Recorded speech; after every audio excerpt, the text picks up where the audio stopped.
How are you, कैसे हैं आप। मैं जगत सिंह जोकर आपका स्वागत करता हूं अपने यूट्यूब चैनल मैथ्स जोन में। पिछली वीडियोस में हमने 10th क्लास के कुछ टॉपिक्स लिए थे जिसमें लीनियर इक्वेशन इन 2 वेरिएबल्स के बेस में कुछ एल्जेब्रिक और ग्राफिकल मेथड्स को सोल्व करके हमने दिखाया था। आज भी उनसे रिलेटेड हम उसी चैप्टर को हम ले रहे हैं, डिस्कस कर रहे हैं। लेकिन उससे पहले हम ये बताना चाहते हैं कि जो हम चैप्टर आज ले रहे हैं वो बहुत ही ज़्यादा इंपॉर्टेंट है। बहुत से बच्चे लीनियर इक्वेशंस में ग्राफिकल मेथड कर लेते हैं, लेकिन उसके साथ साथ एल्जेब्रिक मेथड भी कर लेते हैं, क्योंकि उनके अंदर कोई इक्वेशंस जो होती हैं, इक्वेशंस बनी हुई होती हैं, फॉर्म करनी नहीं होती। लेकिन जो प्रॉब्लम मेन आती है वो आती है स्टूडेंट्स को कि जो स्टेटमेंट्स होते हैं एप्लीकेशन बेस पर जो क्वेश्चंस होते हैं उनको कैसे सोल्व किया जाए। तो यहाँ पर हम उसी बात पर आज डिस्कस करेंगे कि किसी भी लीनियर इक्वेशन की अगर वर्ड प्रॉब्लम दी हुई है तो उनसे कैसे इक्वेशन फॉर्म करें और कैसे फिर उनको सॉल्यूशन करें। तो आज हम कुछ चीज़ों पर डिसाइड करेंगे, ऐसे डिस्कस करना है हमें। जैसे डिस्टेंस और टाइम के बेस पर कुछ क्वेश्चन होते हैं, इसी तरह कुछ स्टीमर और बोट के बेस पर कुछ क्वेश्चंस दिए होते हैं, कुछ टाइम और स्पीड के बेस पर क्वेश्चन दिए होते हैं। तो आज हम कुछ क्वेश्चन का उसमें एडजस्ट करके हम ले गए हैं उसका सॉल्यूशन। उससे पहले मैं अपना कुछ बच्चों ने हमसे फ़ोन नंबर मांगा था, तो हम फ़ोन नंबर मैंने अपना लिखा हुआ है 9557926284। ये इस पर कभी भी आप कॉल कर सकते हैं। WhatsApp number 9675994678। ये हमारा व्हाट्सअप नंबर है, इसको आप फिर कर लीजिए। अगर आपको कोई प्रॉब्लम होती है, कोई डिस्कस करना होता है या किसी प्रॉब्लम में कोई क्वेरी है तो आप इस पर आपने सुझाव हम भेज सकते हैं या फिर इस पर हमसे अपनी एडवाइस ले सकते हैं। तो आइए हम देखते हैं हमारे क्वेश्चंस क्या क्या हैं, उन क्वेश्चन पर डिस्कस करते हैं। Solution of what's problem. तो फर्स्ट प्रॉब्लम हमारे पास है 4 men and 6 boys can finish a work in 5 days while 3 men and 4 boys can finish it in 7 days. Find the time taken by a man, 1 man and 1 boy alone. अगर एक आदमी या एक लड़का उसे अकेला कितने दिनों में उस काम को कंप्लीट करेगा, ये हमारी प्रॉब्लम है। और इससे पहले हमें इक्वेशन फॉर्म करनी होगी। अब हम देखते हैं कि इसके अंदर बाकी जो क्वेश्चन होते थे सिंपल होते, वर्क और टाइम पर बेस नहीं होते, तो वो उनमें हमें 4 मैन दिया तो 4x हो जाएगा, 6 है तो 6y हो जाता और ये इक्वल टू 5 हो जाता है। लेकिन यहाँ पर ये कंडीशन बिल्कुल एकदम डिफरेंट है। यहाँ पर अगर उस तरह करते तो वो हमारी इक्वेशंस रॉन्ग हो जाएगी। तो हम यहाँ पर कैसे सोल्व करेंगे, उससे पहले देखें कि सबसे पहले हमें लेना होगा कि x मैन और y इसको बॉय को दोनों को लेट करना होगा। Let 1 man finish work in x days, ये हमें लेट करना होगा। और 1 boy finish it in y days. तो एक बच्चा एक लड़का y दिन में करता है और एक आदमी उसको x डे में करता है। तो यहाँ पर क्या दिया हुआ है, यहाँ पर हमें दिया हुआ है कि 4 मैन तो 1 मैन करता है 3 दिन में, तो 4 मैन कितने दिन में करेंगे। तो ये हमें कंडीशन निकालनी है। तो लिखेंगे हमें work done by 1 man is equal to 1/x। जो दिन होते हैं हमारे 1/x हो जाएंगे। इसी तरह कितने आदमी हैं, यहाँ पर जब एक आदमी काम 1/x तो 4 का कितना होगा, तो work done by 4 man equal to 4/x। इसी तरह यहाँ पर दिया y की बात करते हैं, तो y इसका इसी तरह लेंगे तो 1 बॉय फिनिश इट, ये 1 डेज का हम निकालते हैं इसमें। तो 1 man finish work done by 1 man in 1 day, work done by 1 man. और इसी तरह से एक ही दिन का ये काम रहेगा। फिर इसी तरह इन 1 day a boy finish it in 1/y। और कितने बॉयज़ लगे हुए हैं यहाँ पर, 6 बॉयज़ काम करते हैं। तो 1 डे में 6 बॉयज़ कितना काम फिनिश करेंगे, तो वो उसका 6 गुणा कर देंगे तो 6/y। इस तरह हमारे पास में 2 कंडीशंस आ गई और इन दोनों कंडीशंस को हम प्लस कर देते हैं, क्योंकि ये दोनों मैन और 4 मैन एंड 6 बॉयज़ दोनों मिलकर ये काम कर रहे हैं। तो इस तरह से फर्स्ट इक्वेशन हमारी आ जाएगी according condition first equal to 4/x plus 6/y equal to time कितना है 5 डेज। तो 1/5 डे पार्ट हो जाएगा, क्योंकि हम एक दिन का निकाल रहे हैं, 5 दिन का नहीं निकाल रहे, एक दिन में कितना करेगा। तो तो इसका 4 आदमियों का एक दिन का 6 लड़कों का एक दिन का काम 1/5 पार्ट होगा। इस तरह से ये हमारी इक्वेशन 1 बन जाएगी। लेकिन उससे पहले इक्वेशन को देखते हैं सेकंड इक्वेशन क्या है। तो सेकंड कंडीशन के अकॉर्डिंग यहाँ पर देखते हैं कि 3 मैन, तो यहाँ 3/x प्लस 4 बॉयज 4/y, तो इक्वल टू 7 डेज में करते हैं तो 1/7।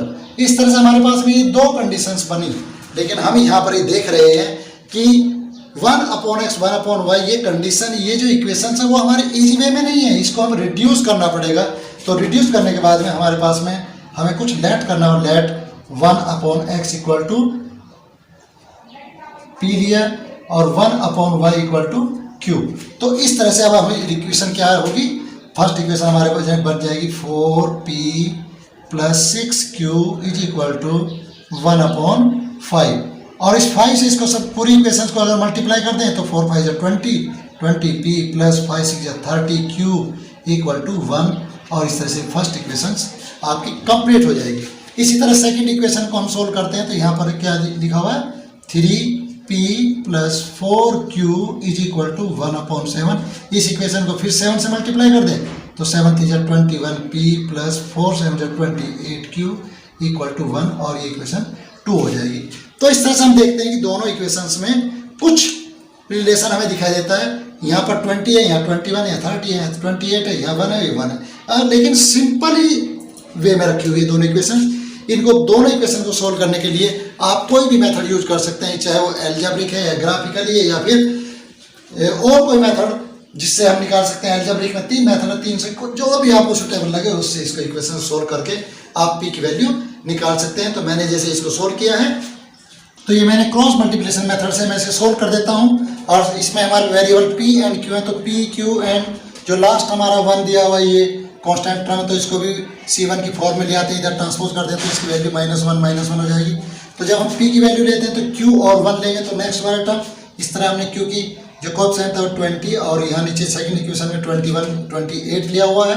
यहाँ से ये दोनों, यहाँ से -1 हो जाएगा, इधर आके ट्रांसपोज होगा तो ये दोनों लिए हुए हैं। इस तरह q के लिए फिर हमारे p दिया हुआ है 20 और 21, तो ये मैंने नोट किया है। और ये 30 एंड 4, 30 और 28 इसको दोबारा फिर रिपीट किया है। तो देखिए इसकी मल्टीप्लाई क्या होती है। सबसे पहले हमारे इसे अरेंज हम क्रॉस मल्टीप्लिकेशन में सीख चुके हैं, तो ये बताने की यहाँ पर नीड नहीं है। तो मैं सीधे डायरेक्ट सॉल्यूशन कर देता हूँ। p/30 की मल्टीप्लाई -1 में करें, 30 माइनस की, यहाँ माइनस होता है लेकिन यहाँ पर साइन माइनस है तो प्लस हो जाएगा 28। और इस तरह फिर आगे आते हैं तो q के लिए क्या होगा, माइनस के 21 माइनस, और ये माइनस है तो यहाँ पर फिर ये प्लस हो जाएगा और ये 20 हो जाएगा। इस तरह हम थर्ड इसमें आते हैं तो ये 28 2 56 0 माइनस 30 21 630। और इस तरह से हम तो p/-2 इक्वल टू q/-1 और 1/-70 और r नेगेटिव, तो नेगेटिव टू नेगेटिव कैंसिल हो जाएगा। तो p/2 इक्वल टू 1/70। इस तरह से p की वैल्यू निकालें तो 2/70, 2 बन जाए 235। इस तरह से इक्वल टू 1/35 p की वैल्यू आई। और इस तरह से q निकालते हैं तो 1 बन जाए तो 1/70। तो ये ऐसे ही रहेगा। तो ये q और p की वैल्यू आई है, लेकिन हमें वैल्यू लानी है x और y में। तो 1/x इक्वल टू p था, p की वैल्यू क्या आई थी हमारी 1/35। तो इस तरह से 1 दोनों अपॉन में है तो x की वैल्यू 35 आ जाएगी, यानी x अकेला इसको 35 डेज में करेगा। इसी तरह q इक्वल टू 1/y दिया, q की वैल्यू 1/70 इक्वल टू 1/y। इस तरह से जब निकालते हैं तो y की वैल्यू 70 डेज आती है। तो स्टूडेंट्स आप समझ गए होंगे कि x किसकी वैल्यू थी, एक मैन की, और y किसका था, लड़के का, बॉयज का। तो इस तरह से वन मैन 35 डेज में कंप्लीट उस वर्क को करेगा और एक लड़का उसको 70 डेज में कंप्लीट करेगा। तो इस तरह से हमारे क्वेश्चंस कंप्लीट हो जाएगा। और ये था हमारा first topic, work and time based problem. तो किस तरह से हमें इसे सोल्व करना है और कैसे कैसे कंडीशंस हमारी इसकी अप्लाई करनी है ताकि क्वेश्चन सोल्व हो। लेते हैं बी टॉपिक, यानी सेकंड टाइप का जो क्वेश्चंस वो आएंगे वो किस बेस पर होते हैं, स्पीड, डिस्टेंस एंड टाइम्स के बेस पर जो प्रॉब्लम होती है उन्हें हम कैसे सोल्व करते हैं। तो हमने पिछली क्लासों में सीखा हुआ है कि speed equal to distance upon time होता है, और इस तरह से जब हम यहाँ पर हर एक इक्वेशन में हम टाइम निकालना, हमें टाइम फाइंड करना होगा, तो ये डिस्टेंस अपॉन स्पीड आ जाएगा। तो यहाँ पर क्या क्वेश्चन दिए होंगे, इसमें जब ऐसे क्वेश्चन दिए होते हैं कि एक आदमी अपनी नाव को लेकर जाता है, बोट को फ्लो में करता है, तो नदी में या रिवर में लेकर जाता है उसको, तो उसमें क्या करता है वो कि जब डाउनवर्ड जाता है, यानी बहाव के साथ में जाते समय, और कितना समय लिया उसने, बहाव के अपोजिट डायरेक्शन में चलने पर कितना टाइम लेता है, तो इसके बेस पर जो प्रॉब्लम होती है उनको हम यहाँ पर सोल्व करते हैं। Take examples. तो जब ऐसी कंडीशंस में हमारे पास में दिया होता है कि हमें स्पीड और डिस्टेंस निकालते हैं, इसमें दो चीज़ें इन्वॉल्व होती हैं, एक तो नाव चलाने वाला स्टीमर और दूसरा होता है करंट की स्पीड। तो स्पीड ऑफ स्टीमर अगर हमारे पास में दिया हुआ है x किलोमीटर पर आवर, इसी तरह स्पीड ऑफ करंट यहाँ पर बहाव होता है, तो ये y किलोमीटर पर आवर है। तो हमारे पास में जो कंडीशन बनेगी वो दो कंडीशन होंगी। तो ये आपको याद रखना होगा कि जब भी आप डाउन स्ट्रीम जा रहे हैं, डाउन स्ट्रीम मीन्स बहाव के साथ साथ हम जा रहे हैं, तो हमारी स्पीड बढ़ जाएगी, इंक्रीज हो जाएगी, तो दोनों स्पीड्स ये यहाँ पर प्लस हो जाएंगी। तो x plus y, one steamer की स्पीड प्लस करंट की स्पीड, दोनों का रिलेटिव स्पीड जो हमारी बनेगी वो x plus y kilometre per hour हो जाएगी। तो इस तरह से हमारे पास फर्स्ट कंडीशन। इसी तरह जब इसी के अपोजिट डायरेक्शन में जब जाएगा तो आप उसे बोलते हैं अप स्ट्रीम। तो अप स्ट्रीम में रिलेटिव स्पीड क्या होती है, तो वो होगी x माइनस वाई, यानी जो स्टीमर की स्पीड होगी उसमें से करंट की स्पीड माइनस हो जाएगी, क्योंकि करंट भी उसके ऊपर अपोजिट डायरेक्शन में फोर्स लगाता है, तो उसकी स्पीड, जो स्टीमर है उसकी स्पीड कम महसूस होगी और वो ज़्यादा टाइम उसमें लगाएगा। तो इस तरह से x माइनस वाई की कंडीशन यहाँ पर होती है। अब हम एक एग्जांपल लेते हैं इसी बेस पर और उसको सोल्व करके दिखाते हैं। Renu can row downstream 20 kilometre in 2 hours. 20 kilometre speed downstream में बहाव के साथ में जाती है, 2 घंटे लेती है, और इसी तरह अप स्ट्रीम जब उसके बहाव के विपरीत डायरेक्शन में केवल 4 किलोमीटर चल पाती है। यहाँ 20 किलोमीटर चल रहा है, यहाँ 4 किलोमीटर चल रहा है, और टाइम दोनों सेम ले रहे हैं, तो 2 किलोमीटर 2 घंटे इसमें, 2 घंटे इसमें, तो 2 आवर्स में दोनों की जो डिस्टेंस है वो बहुत ज़्यादा डिफरेंस है। डाउन स्ट्रीम में वो 5 गुना स्पीड डिस्टेंस कवर कर लेती है। तो find the speed of rowing in still water. Still water में उसकी स्पीड कितनी है और करंट की स्पीड कितनी है, ये दोनों में फाइंड करना है। तो हमें लेट करना होगा, let the speed of roving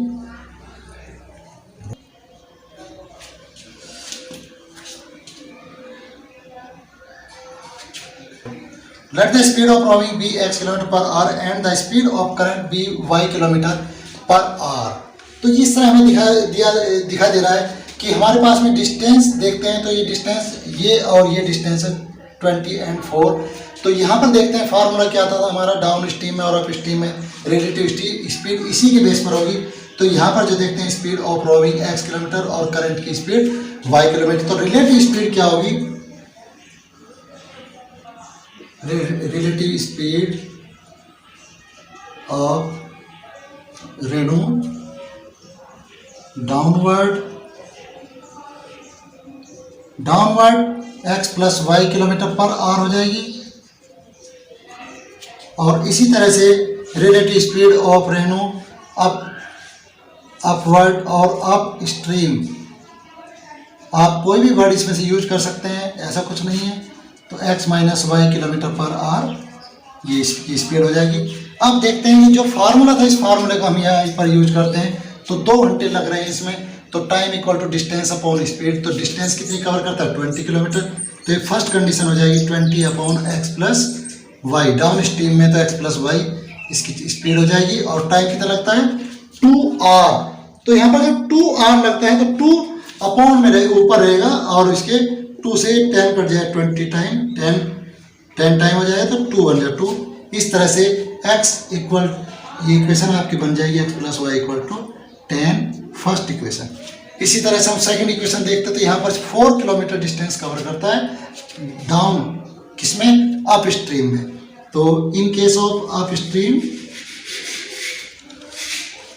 stream के केस में ये देखते हैं तो 4 किलोमीटर, तो 4/x माइनस वाई ये लगेगा इसका फार्मूला, और ये इक्वल टू कितने घंटे लेता है, 2 आवर्स। तो 2/1, 2 1 जा 2, 2 2 जा 4, इस तरह से x minus y is equal to 2। इस तरह से ये सेकंड इक्वेशन हो जाएगी, और ये हमारे पास में 2 इक्वेशन आ गई। अब इन 2 इक्वेशन को सोल्व करना कोई इतनी बड़ी बात नहीं है। x plus y equal to 10, x minus y equal to 10, जब इनको ऐड करते हैं तो y कैंसिल हो जाएगा। तो इस तरह से बाई सॉल्विंग इक्वेशन 1 एंड 2, तो जब 1 और 2 को ऐड करते हैं तो 2x इक्वल टू, ये यहाँ पर भी ऐड हो जाएगा तो 2 और 10 12 हो जाएगा, और 2 से कैंसिल होता है 6, तो x की वैल्यू 6 किलोमीटर पर आवर ये स्पीड हमारी आ जाती है। तो इस तरह से किसकी स्पीड आई है, ये हमारे पास में स्पीड ऑफ रोविंग पर किलोमीटर, यानी जो रेनू है वो 6 किलोमीटर पर घंटे की स्पीड से अपनी नाव को चला पाती है। अब देखते हैं करंट की स्पीड क्या है, तो इसकी वैल्यू किसी भी इक्वेशन में रख देते हैं। तो बाई इक्वेशन 1 में इसे प्लेस करें तो x की value 6 plus y equal to 10 और y equal to 10 minus 6 equal to 4, तो y equal to 4 kilometre per hour. तो इस तरह से आपके पास में जो करंट है, करंट 4 किलोमीटर पर घंटे की स्पीड है, लेकिन जबकि रिवर में जो स्टीमर है उसकी स्पीड 6 किलोमीटर प्रति घंटा है। तो प्यारे बच्चों, इस तरह के आज हमने केवल 2 टॉपिक इसमें लिए, स्पीड से रिलेटेड और टाइम से रिलेटेड, वर्क और टाइम के बेस पर। तो ये आशा है कि आपको दोनों ही टॉपिक बहुत अच्छी तरह समझ में आ गए होंगे, और नेक्स्ट वीडियो में हम आपको और भी ऐसे ही इंपॉर्टेंट टॉपिक लेकर आएंगे जिसमें और भी ज़्यादा इंपॉर्टेंट चीज़ें आपको देखने को मिलेगी, सीखने को मिलेगी। तो तब तक के लिए हम आपसे अलविदा लेना चाहेंगे, लेकिन उससे पहले एक रिक्वेस्ट करेंगे कि आप हमारे वीडियोज़ को शुरू से लेकर एंड तक पूरा देखिए, बीच में स्किप मत करें, ताकि आपको हर चीज़ क्लियर से समझ में आ जाए। क्योंकि जब स्किप करते हैं तो लगता है कि कोई पॉइंट, हो सकता है कि कोई पॉइंट वहीं पर आपका लेफ्ट हो जाए, जो फिर आगे समझ में ना आए। तो बस केवल इतना ही मेरी रिक्वेस्ट है। तो देखते रहिए, चैनल पर बने रहिए, अपना प्यार यहाँ देते रहिए और अपनी ग्रोथ करते जाइए।